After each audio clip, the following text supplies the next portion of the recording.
capítulo 11, versículo 27, vamos estar reprisando em nome de Jesus a palavra de Deus.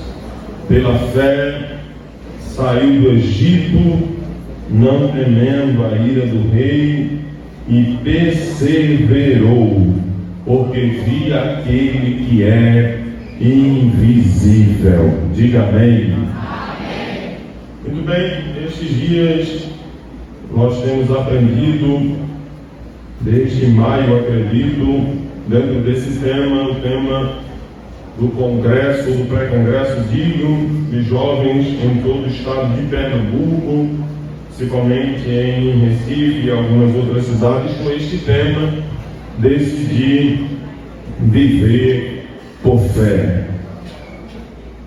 O simpósio de doutrinas trabalhou o tema sobre a adoração, o Projeto Férias sobre a oração e agora o pré-congresso sobre a fé, que, não obstante dos temas já antes ditos, são formas de conduta, prática e vivência contínua de todo aquele que serve a Deus e que aceita Jesus como Salvador da sua vida.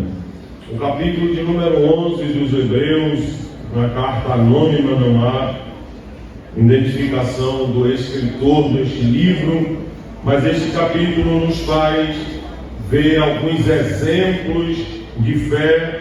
Há quem chame também este capítulo 11 de a galeria dos heróis da fé, onde demonstra a natureza do único tipo de fé que é aceita por Deus e que nos levará a triunfar em todas as situações. É uma fé que crê nas realidades espirituais, que leva à justiça, que nos faz buscar a Deus e crê também na sua bondade.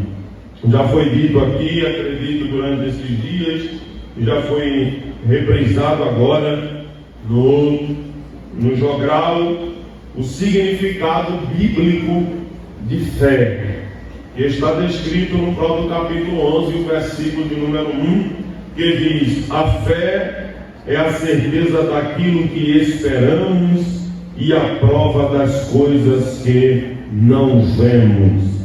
Na versão Viva diz que a fé é a certeza de que o que nós esperamos está nos aguardando e a prova que existem coisas que não podemos ver, que estão diante de nós. Este é o significado da palavra, ou significado bíblico de fé.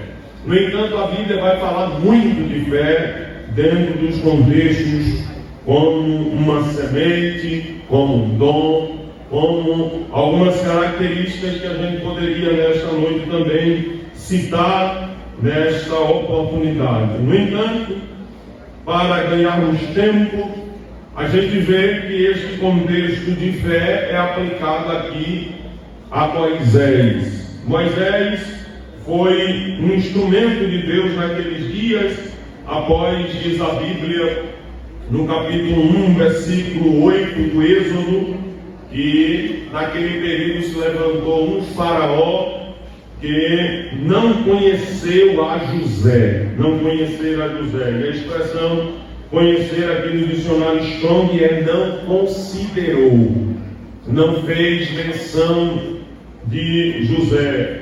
O contexto histórico diz que a situação depois da morte de José, a situação política mudou radicalmente no Egito, porque no período em que José foi governador, quem governava o Egito não eram os egípcios, eram os Hicsos, que passaram alguns anos dominando o Egito, até que o Egito tomou de volta ao poder, e no apogeu do seu poderio militar, como toda a cultura egípcia, sempre que eles se passava um faraó, eles apagavam a história do faraó anterior. Quando surgia um, ele normalmente apagava a história do anterior.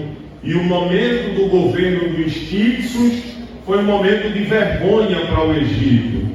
Tanto é que a tradição vai dizer de que na 14ª, na 15ª dinastia foi o período em que José esteve como governador. E na história não há registro da existência de governador antes nem depois. Foi um evento para aquele momento.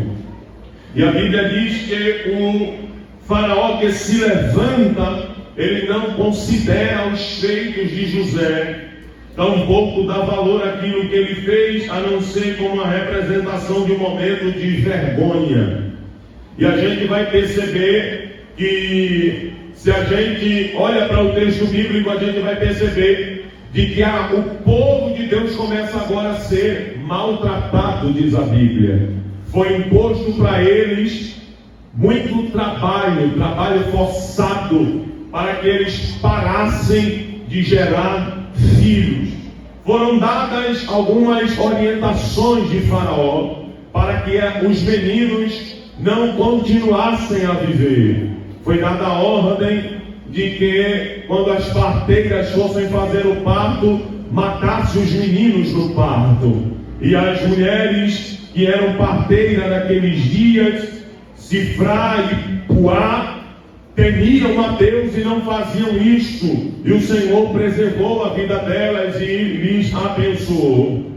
E a gente vai ver que Faraó aumenta o trabalho e ainda assim não detém. E ele faz a terceira tentativa, que é ordenar que todos os meninos sejam lançados no Nilo. Se puder colocar um pouquinho de agudo, que está ficando grave e está saindo do retorno. Então é luta mais.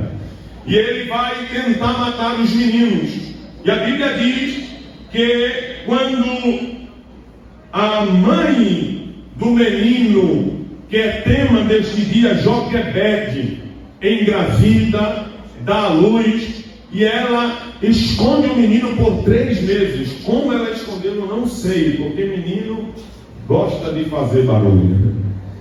E a Bíblia diz que ela vê que aquele menino era incomum, havia algo diferente naquele menino. E algumas expressões diz que ele era muito formoso, não é? Parece esse rapaz aí, muito bonito. Aí era uma beleza fora do comum.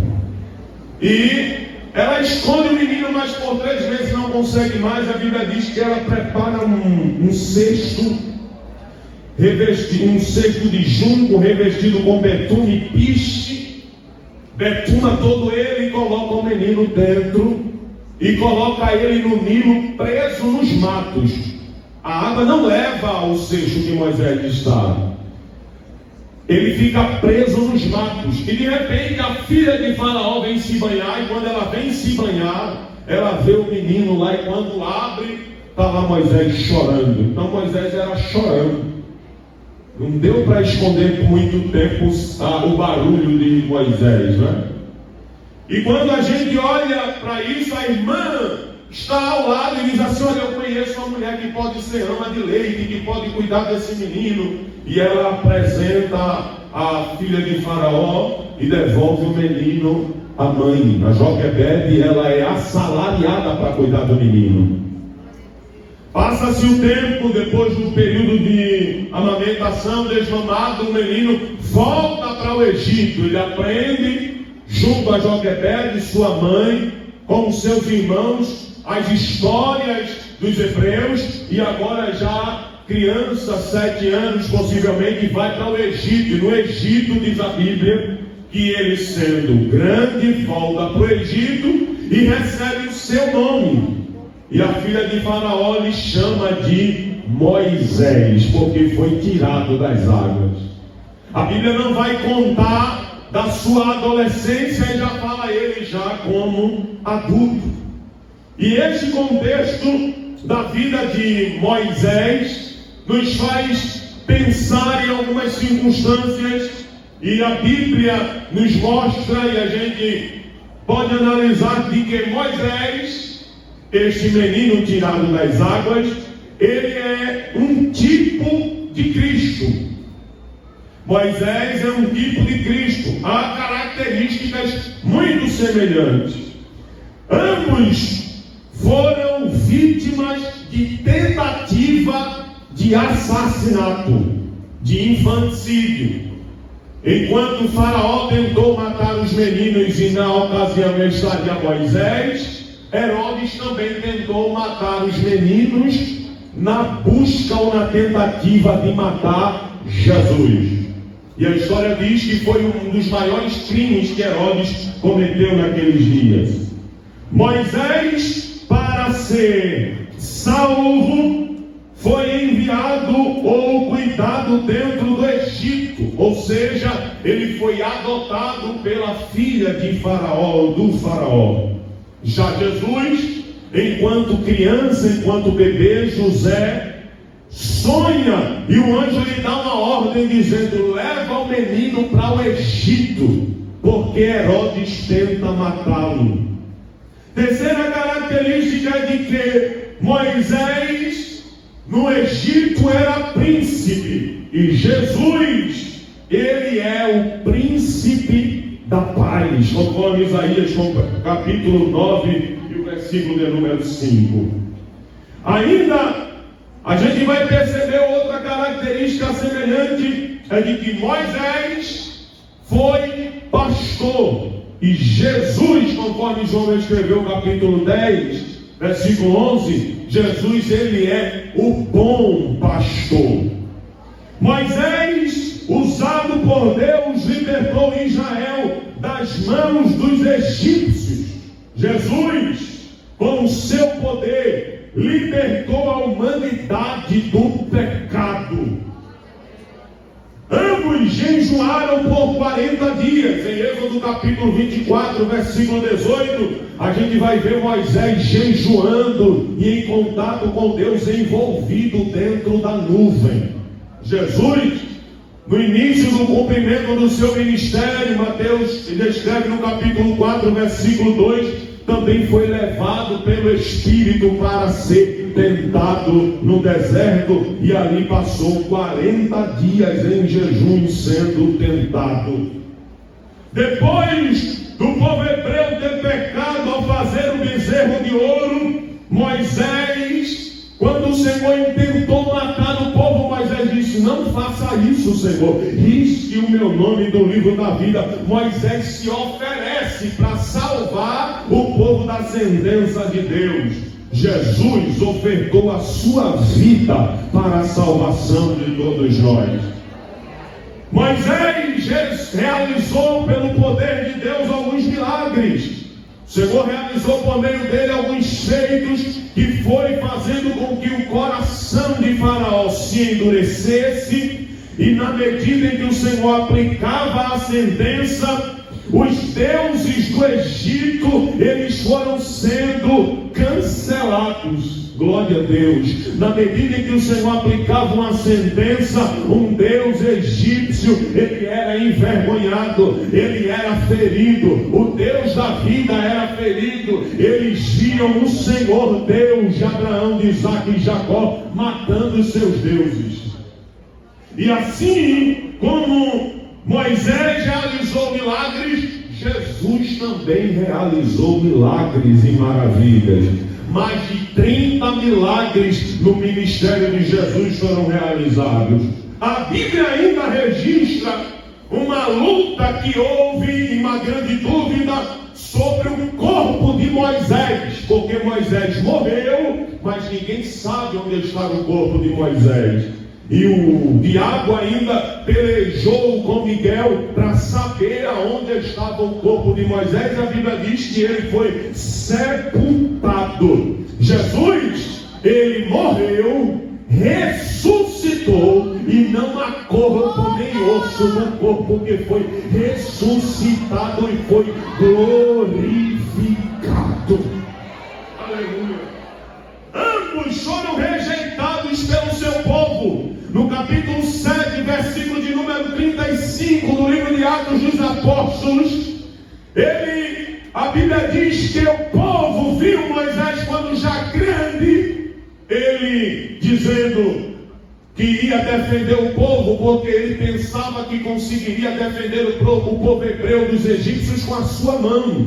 E quando ele vai defender os egípcios, ele separa uma briga, né? E ele termina matando um egípcio. No outro dia ele vai defender um hebreu. O hebreu diz assim: está chegando.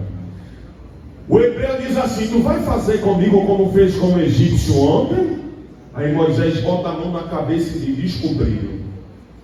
Porventura alguém me colocou como juiz entre nós, ou príncipe? Mas eles, diz o escritor Lucas, mas eles não sabiam de que Deus havia posto Moisés. O Senhor havia escolhido Moisés. O povo de princípio rejeitou Moisés. E a Bíblia diz que o Senhor Jesus mesmo falou, dizendo: eu vim para os meus, mas os meus não me receberam. Foi rejeitado também pelo seu povo. Moisés trouxe a lei de Deus no Monte Sinai, e Jesus trouxe as bem-aventuranças no monte, enquanto pregava também o seu sermão. A gente vê um tipo de Cristo em Moisés, característica presente. Falei de algumas, mas se a gente for parar para estudar, a gente vai ver quantas semelhanças haviam entre o cumprimento do ministério de Moisés e do cumprimento do ministério de Jesus. Se vocês entendem, digam amém. Quando a gente olha para a vida de Moisés, Moisés não foi o pai da fé, mas Moisés foi alguém que abdicou da sua vida para poder experimentar as bênçãos daquele que vivencia o que Deus ha reservado para ele. E se existem algumas coisas que a gente pode aprender de Moisés, é de que Moisés ele era alguém que dependia daquele que era o gerador da sua fé. Quando o Senhor lhe chama lá no meio da sarça, que ele diz: Moisés, Moisés, tira as alpacas dos pés, porque o lugar em que tu estás é terra santa, aqui é minha casa. Moisés tira a sandália dos pés, se encurva, mas a Bíblia diz que quando o Senhor diz assim: eu sou o Deus de teu pai, eu sou o Deus de Abraão, eu sou o Deus de Isaac, eu sou o Deus de Jacó, Moisés encobriu o rosto, porque até ele ouvir a voz, para ele ainda era algo assustador, algo diferente, algo novo, mas ele ainda não sabia quem era. E Moisés aqui era um crente de 80 anos de idade. Ele ainda não tinha tido uma experiência com Deus. Nunca é tarde para relacionar-se com Deus, nem estreitar o relacionamento com Ele. Diga amém.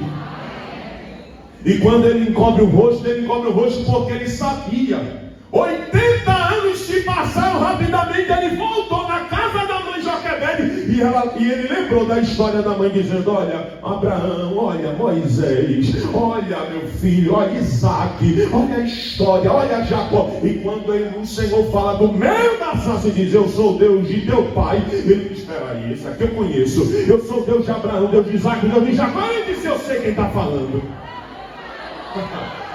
Depois que o Senhor faz toda a apresentação para ele, ele diz: Senhor, os deuses têm nome lá, porque eles adoram a estátuas. O Deus mais importante lá é Faraó, Deus Sol, Deus Ra.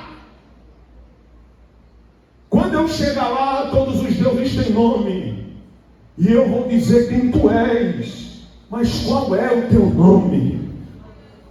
E aqui Deus não diz o nome para Moisés. O Senhor faz uma revelação do que ele seria para o povo, enquanto Moisés fosse o seu instrumento dentro do Egito. Ele diz: Moisés, quando eles perguntarem qual o meu nome, tu diz: eu sou, me enviou. Tu vai dizer que eu sou o que sou. Aleluia. Eu serei o que serei. E a expressão mais clara para a gente entender é Deus dizendo assim: medida em que eu for agindo, eles vão me conhecendo. Eu serei o que serei. Eu vou ser lá uma peste de piolho, porque a Bíblia diz assim, que o Senhor vai suscitar os seus exércitos. Ele diz, os meus exércitos. Ele levanta um exército de piolho. Ele, meu exército. Um exército de mosca. Ele levanta, ele levanta. E ele diz, na medida em que eu for agindo, eles vão me conhecendo, vão saber quem eu sou. Então o princípio da fé de Moisés era saber quem era Deus. E a gente vai vendo que Moisés vai querendo mais. Ele diz, Senhor, mostra-me a tua face. Senhor, mostra-me a tua glória. Senhor, aleluia. O Senhor disse assim, Moisés, olha, o meu rosto tu não vai ver. Agora fica aí assentado na pedra e eu vou passar. E quando eu estiver passando, eu vou colocar a mão para tu não ver eu passando. E quando eu virar, tu vai me ver pelas costas. Há uma hora que Deus chama Moisés para conversar, e quando chama Moisés, ele passa alguns dias envolvido numa conversa com Deus. Deus diz assim, Moisés, peraí, uma pausa aqui. A conversa da gente vai demorar. Desce lá, diga ao povo que não chegue no monte, porque eu vou conversar contigo. E quem tocar no monte vai morrer fulminado. Moisés desce e diz, licença, ninguém chegue no monte. Ninguém chegue perto, ninguém toque. Deus me chamou para uma reunião. Deus me chamou para uma reunião. Ninguém chega, a conversa é a sós. E a Bíblia diz que Moisés sobe no monte. No monte que ele subiu foi o monte que a sarça fumegou. Mas agora a sarça não mais fumegava, agora era Deus no monte. E a Bíblia diz que quando Moisés sobe, a nuvem de Deus desce. E Moisés fica dentro da nuvem. E o povo lá querendo saber o que é que Deus estava conversando com Moisés. E diz a Bíblia que só se ouviam trovões. Trovões. Trovões. Quem decide viver por fé, ele precisa conhecer o Deus e conhecer o trovão do seu poder, disse Jó. Quem, pois, entenderá o trovão do seu poder? Era o povo querendo saber o que Deus falava, e a voz de Deus para o povo não era inteligível, não era compreensível, não. Eles só escutavam um barulho de Deus falando com Moisés. Olhe para quem está do lado e diga assim, Deus quer ser conhecido. E interessante é que a Bíblia vai dizer a gente de que a fé, ela vem pelo ouvir. E ouvir a pregação acerca de Cristo. A gente hoje vive uma crise de pregação, não é de pregadores e até talvez. Porque às vezes a gente é acostumado a querer ouvir alguém que diga pra gente, se prepare, você vai casar ainda este ano. A porta da faculdade estará aberta, a porta das universidades estará aberta. O Senhor vai te levar para o outro lado, te prepara o passaporte, tu vai fazer intercâmbio. Mas eu tenho uma notícia para você aqui nesta noite. Deus vai fazer tudo isso quando você conhecer o Deus de Moisés. Porque a gente está em crise de pessoas que estão querendo ser graduado, pós-graduado, mestrado, doutorando, PhD, mas quanto mais vão aprofundando na ciência, vão distanciando daquele que conhece todas as coisas. E às vezes diz assim, eu não sei porque eu não passei no curso, eu estudei, eu fiz a minha parte, e eu não sei porque eu não passei. E é Deus dizendo, é porque tu estás distante de mim. Se tu entrar lá, tu vai ficar mais longe ainda, e eu não te perco para o diabo, nem para o mundo. Aleluia, glória a Deus. E aqui a gente observa o escritor anônimo aos Hebreus no capítulo capítulo 12, versículo 2, dizendo: mantenha os olhos firmes em quem? No autor e consumador da fé. Aquele que gera a fé, aquele que proporciona a fé, aquele que acrescenta a fé. O que me faz ter mais fé não é eu ver alguém receber um milagre, não. É eu me aproximar mais de quem fez o milagre. E eu quero rapidamente a gente pensar neste Jesus, que foi quem Moisés conheceu. Ele disse assim: eu conheço ele mora no meio da sarça. No capítulo 33, versículo 16 de Deuteronômio, diz: ele habita no meio da sarça. E eu pergunto nesta noite: você tem olhado para Jesus, o autor e consumador da sua fé? Você já pensou, já parou para pensar nos atos de Cristo e nas fases da sua humilhação, para que a fé seja gerada dentro de você?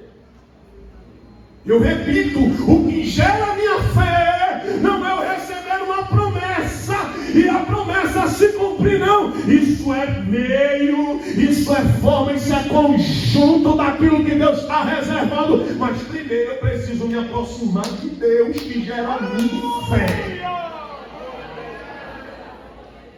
Você já pensou o que Jesus fez para poder gerar fé em mim? O milagre da sua concepção, no capítulo 7, versículo 14 de Isaías, diz: uma virgem conceberá e dará à luz um filho. Isso aqui já é um milagre. A mulher nunca se envolveu com o homem, o Espírito Santo de Deus a toma, unge ela e diz: grávida do Altíssimo, vai vir o filho dele por ti. Sabe o que o apóstolo Paulo diz aos Filipenses? Porque ele, sendo em forma de Deus, não usou por usurpação ser igual a Deus, mas aniquilou-se a si mesmo, esvaziou de si e tomou a forma de servo, a forma de homem, e habitou entre nós. E o escritor aos Hebreus diz: corpo para mim preparaste. De repente Maria está noiva, o Espírito Santo unge ela, e um menino começa a ser gerado dentro da barriga da mulher virgem. Maria não entende, a história não entende, e a Bíblia diz que José tentou em Deus deixar ela. Aí depois hoje diz assim: não, esse que ela está esperando é o Emanuel, é filho do Altíssimo. Quando Jesus vem, ele encarna, ele tabernacula. O dono da vida, Senhor da vida, construtor de todo o universo, se resume no menino. Aí nasce. Entra pela porta que todo mundo, ou sai pela porta que todo mundo saiu, e único. Jesus nasce. E nasce aonde? Junto de animais. Não tinha, a Bíblia diz, não havia lugar na estalagem para ele. O povo fechava as estalagens. Jesus encarna. E como disse, não há muito registro sobre Jesus. Aparece Jesus sendo circuncidado, o homem esperando o cumprimento da promessa, e diz: Senhor, olha aqui, agora eu já posso morrer, porque os meus olhos viram o cumprimento da promessa. Sabe que promessa é essa que os hebreus vai escrever dizendo: eles morreram porque não alcançaram a promessa, eles morreram porque não alcançaram a promessa? Não é que Deus falhou, não, é que a maior expectativa deles era ver Jesus, ver o Messias, ver o Salvador. Eu ainda não vi o invisível, Mas a minha esperança é de chegar lá. Eu não quero nem saber de Paulo, eu não quero nem saber de João, de Pedro, de Tomé. O primeiro que eu quero chegar, quando ele me salvar, vinde bendito de meu Pai, eu quero ver Jesus.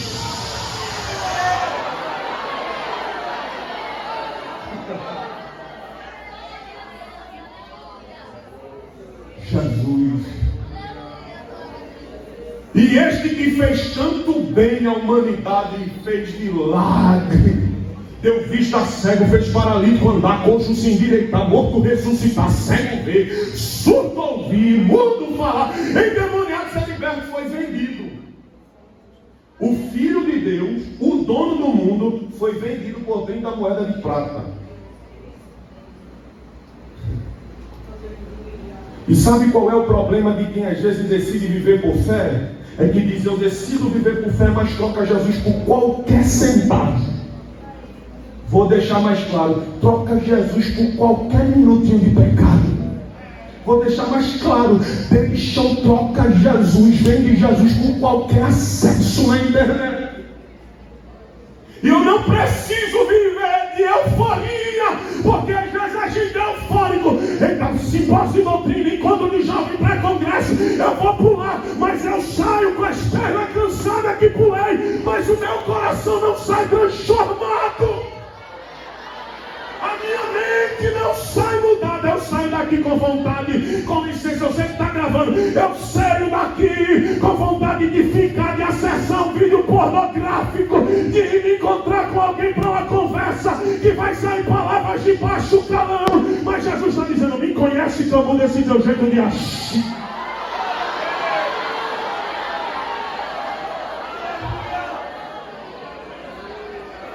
Há um grupo que canta, você diz que me conhece, mas se esquece de mim em cada esquina. Sai daqui quando sai da porta. Se chegar uma mensagem, já está combinado o encontro com alguém. Quando acabar aqui o pré-congresso, mas Jesus já chamou e está dizendo, eu vou cortar esse laço. Eu vou te aproximar de mim. Tu vai me conhecer. E vai parar de me trocar por moeda de prata.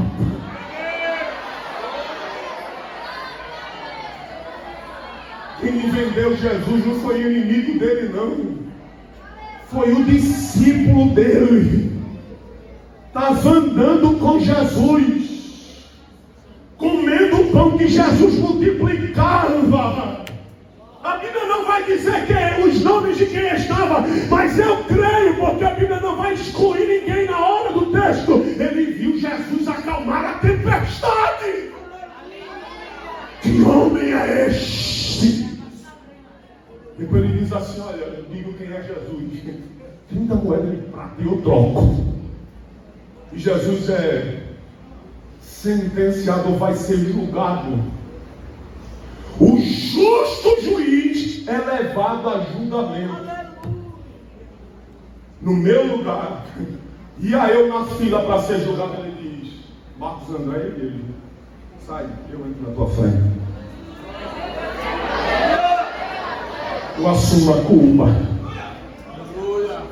Que a gente vai saber. Como é que a gente vai identificar quem é Jesus? Eles vão beijar ele no rosto. Quando eu beijar, pode pegar. Quando beijaram ele no rosto, aí aquele é o som que Moisés ouviu lá na sarça. Aí é assim, tu és Jesus. Aí Jesus disse, eu sou. A Bíblia diz que eles caíram por causa.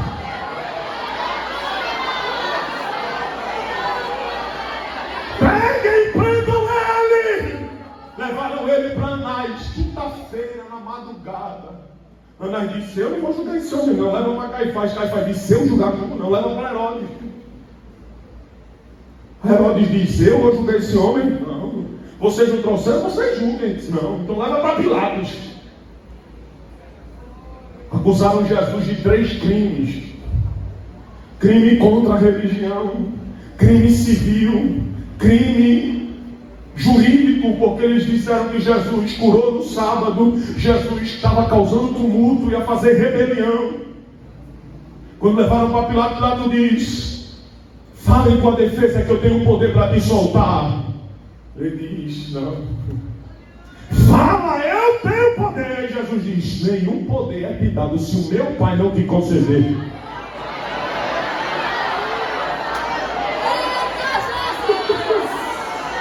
Eu sou. Eu sou.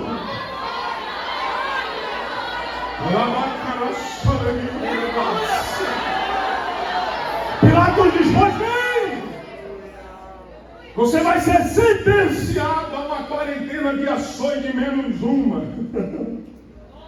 Jesus é levado para ser chicoteado.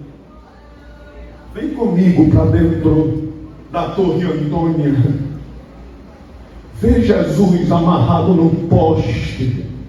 Tiraram a roupa de Jesus, deixaram só as roupas de baixo.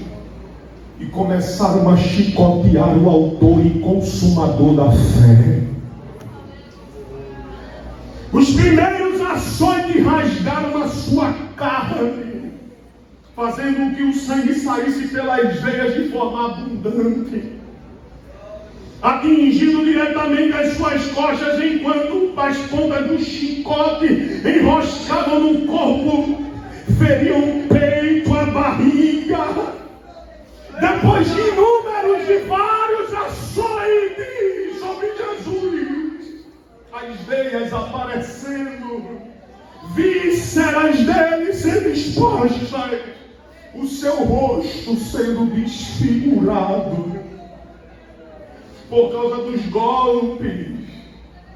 Bateram em Jesus e cada vez que puxava o azorrague, pedaços de pele vinham, espirrava sangue. O pulmão de Jesus é atingido, é lacerado. Jesus começa a sentir dificuldade de respirar. Isso desde a quinta de noite. Jesus não comeu, não dormiu, não bebeu. Jesus apanha 39 chicotadas. Acharam pouco.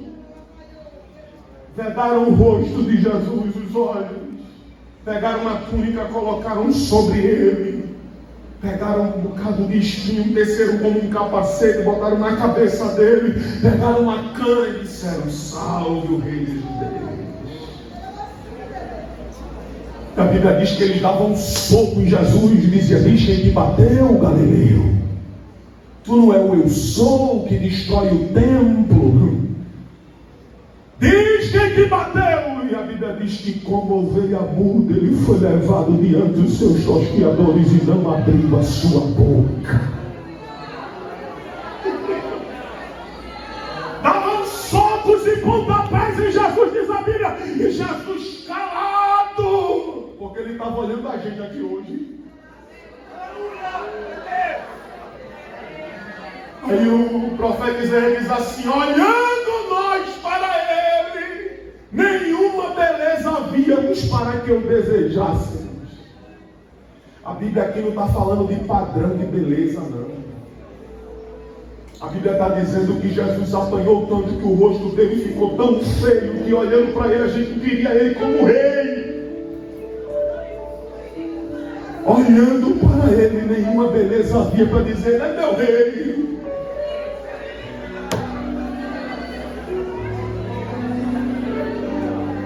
Depois que fazem tudo isso, pegam uma cana, batem na cabeça de Jesus, os cravos cravam no seu crânio cabeludo e ele começa a sangrar compulsivamente. Jesus estava fraco. Levam ele para Pilatos. Aí Pilatos diz: fala em tua defesa, Galileu, eu posso te soltar, eu tenho poder para te soltar. Fala, Galileu! E Jesus: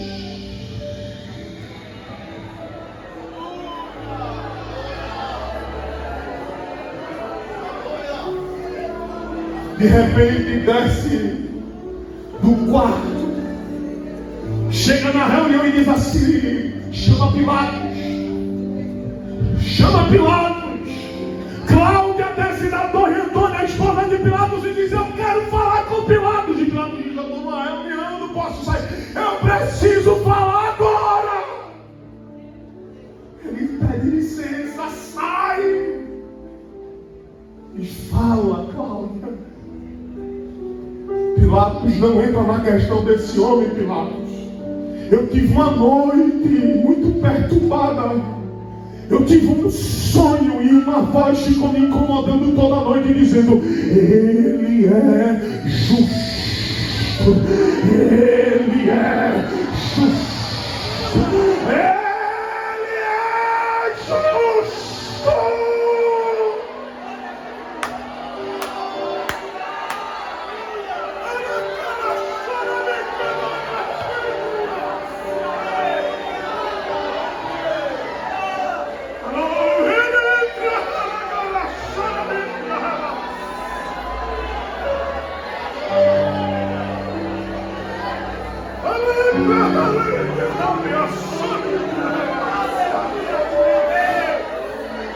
Pilatos volta, tem uma ideia brilhante.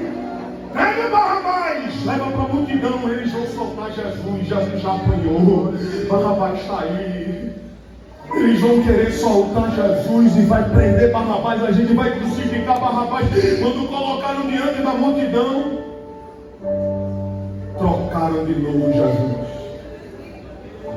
Solta Barrabás e crucifica o Cristo. Crucifica, crucifica. Pilatos diz que o sangue dele recaia sobre vocês, a culpa é de vocês. Jesus é sentenciado a levar o patíbulo da cruz. Vem comigo para a via dolorosa. Olha para Jesus, corpo sangrando, coroa de espinho na cabeça, com o patíbulo da cruz, a parte horizontal da cruz nas costas, subindo quase 1 quilômetro até o Monte Calvário, Monte Caveira. E Jesus vai subindo cansado, com dores,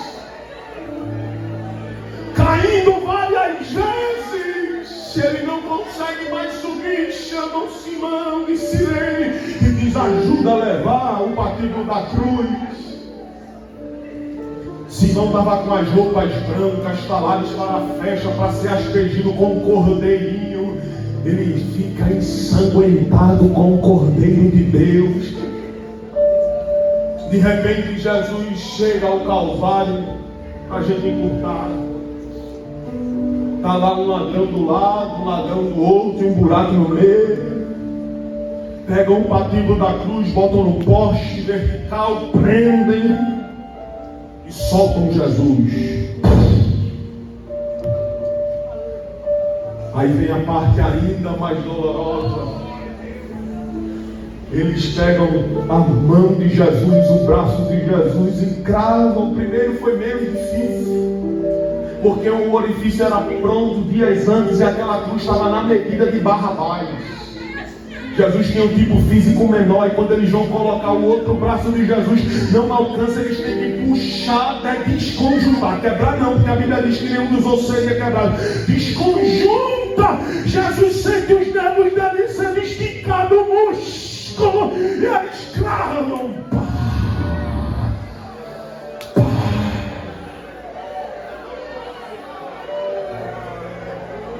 Pegam os pés de Jesus, cravam.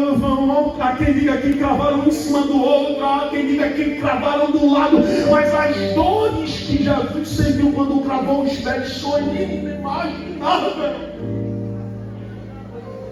O investigador criminal disse, estudando, que se Jesus tomasse morfina na hora, não aliviaria a dor que ele sentiu quando o cravo bateu nos seus pés, passando por meio dos ossos, até cravar no madeiro.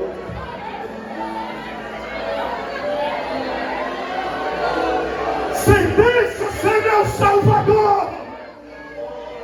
Acusação, Rei dos Judeus.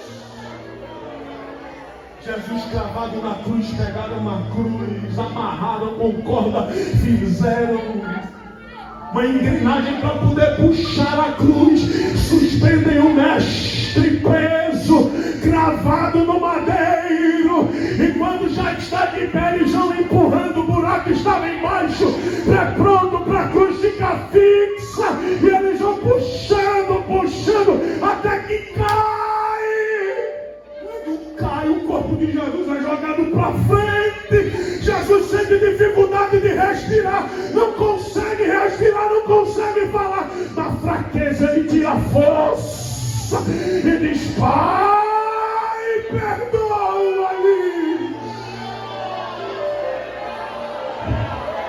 Eles não sabem o que fazer.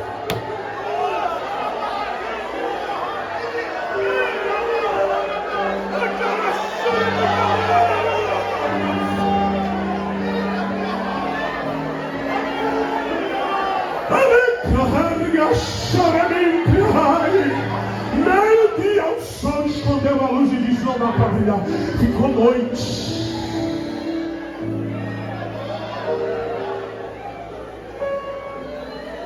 O diabo entra no coração e diz assim: desce daí, tu não é Jesus, tu não é filho de Deus, desce daí, salva-te a nós. Aí o Senhor vai e enche o coração do outro. Aí o outro: cala a boca, rapaz, a gente é criminoso, ele não. A gente é pecador, ele não. Jesus, lembra-te de mim quando entrarem no teu reino. Jesus diz: hoje mesmo tu vai comigo para o paraíso. Cheirou fé na hora da cruz.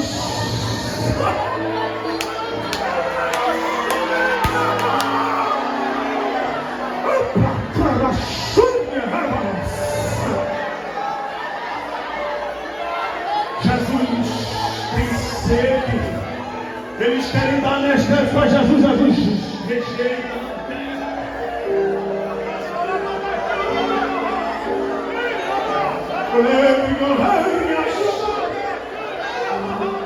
Jesus procura um Pai, a presença do Pai. Ele não sente a presença, Jesus sente a ausência.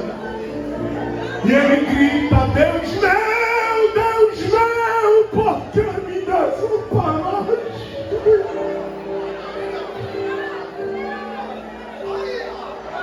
Jesus se sente só.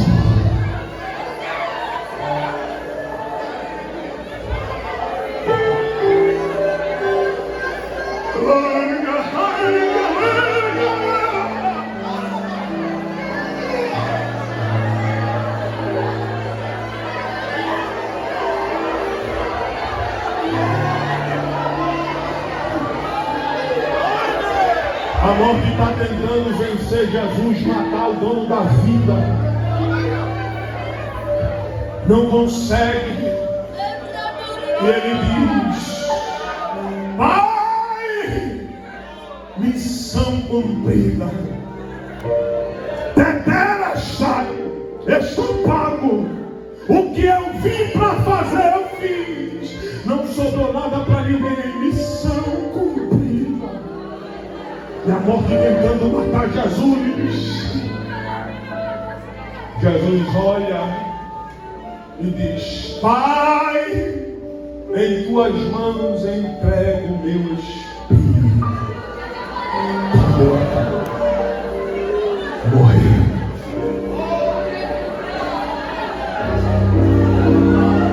O chão começou a tremer. Começou a cair tudo, balançar tudo, o sepulcro foi aberto, o povo olhou e disse: verdadeiramente ele era o Filho de Deus. Como ato de surpresa, ele quebrava as pernas dos presos, quebrava a perna dos ladrões, porque quando quebrava, o corpo descia, o diafragma era comprimido, eles morriam com asfixão. Quando foram quebrar os ossos de Jesus, já viram Jesus lá, tudo com a cabeça zombada. Mas o legista tinha que comprovar a morte. Ele pega uma lança e fura do lado, atinge o pericárdio de Jesus e sai água e sangue, dando sinal de que o coração tinha parado de bombear. Está morto.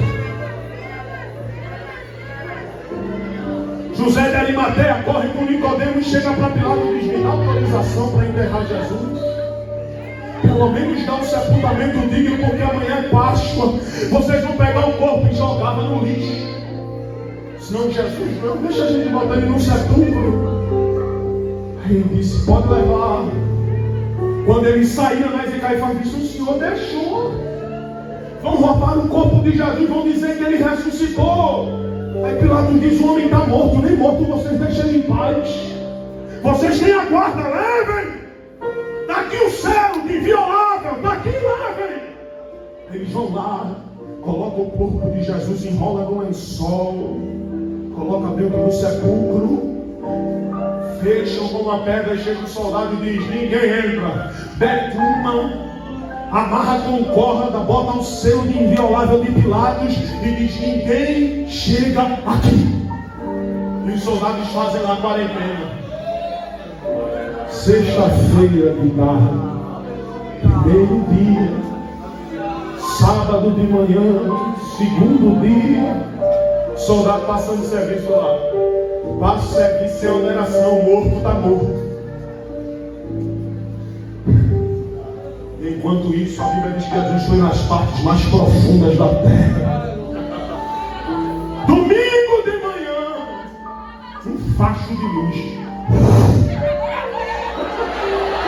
Dois anjos chegam, os soldados chegam de frente e desmaia.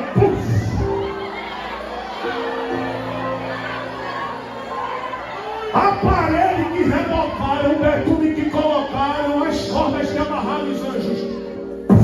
Soltou. E o evangelista Marcos usa a expressão de que a pedra foi removida, não é levantou, colocou para o lado, não. É tirou e colocou para cima, para dizer assim, isso aqui foi homem não, viu? Isso aqui foi céu. As mulheres querem levar especiaria, quando chega lá, a pedra está removida, o sepulcro está vazio. E olha, o lençol não foi tirado assim não, ficou como um casulo, um corpo que saiu de dentro do lençol. Aí os anjos estão sentados na pedra. Aí Maria chega e diz, levaram o corpo do mestre. Onde está o corpo de Jesus? Aí aqui está a notícia que tem que movimentar a tua fé todo dia. Aí o anjo diz assim, mulher, por que estás aqui?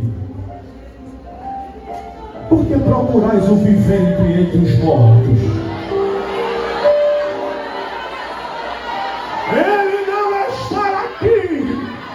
Ele já ressuscitou.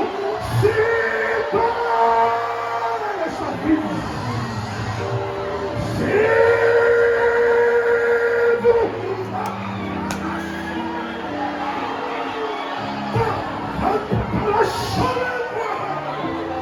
Ele está vivo. Vivo, ele está vivo. Ela para chorar-me para revolver, por causa dele, ela lembrou.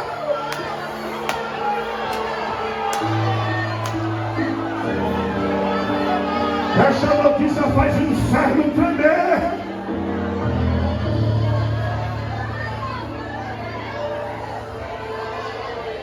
Ela cara chame o graça. Ela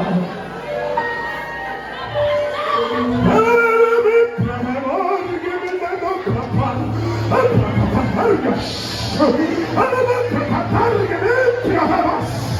Ele está vivo, ele está passeando aqui dentro. Ela cara chame.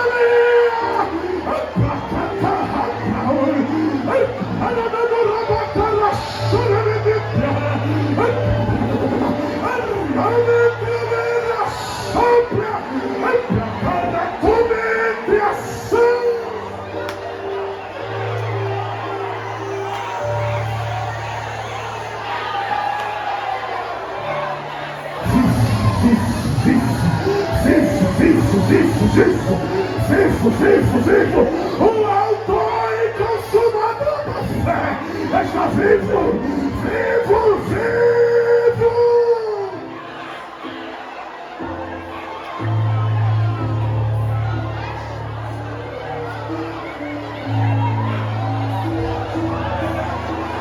porque Ele está vivo, as obras do diabo são desfeitas. E porque Ele está vivo, as correntes são quebradas. E porque Ele está vivo, encarcerado é solto. E porque Ele está vivo, você vai receber força para vencer o pecado. Porque Ele está vivo, você recebe porção dobrada do Espírito Santo. Você recebe renovo, você recebe batismo, você recebe poder. Em nome de Jesus, seja cheio agora, cheia de Deus, porque Ele está vivo, vivo, vivo. Ele morreu para que eu estivesse viva. Ele ressuscitou para que eu estivesse vivo. Recebe essa porção do céu que desce aqui. Ou deixa a primeira vida para Jesus. Vem, vem, vem, vem, vem, vem. A poder no nome de Jesus. A poder no sangue de Jesus. Aleluia, seja cheio, cheio. Feche os seus olhos aí. Jesus está trabalhando. Feche os olhos, adore, adore, adore, adore, adore. Receba poder, receba batismo, receba cura. Em nome de Jesus, enfermidade, espírito de enfermidade, pelo poder do Jesus vivo, vivo seja repreendido agora. Em nome de Jesus. Jesus, Jesus, o nome que é sobre todo nome, Jesus, Jesus, Jesus, o autor e consumador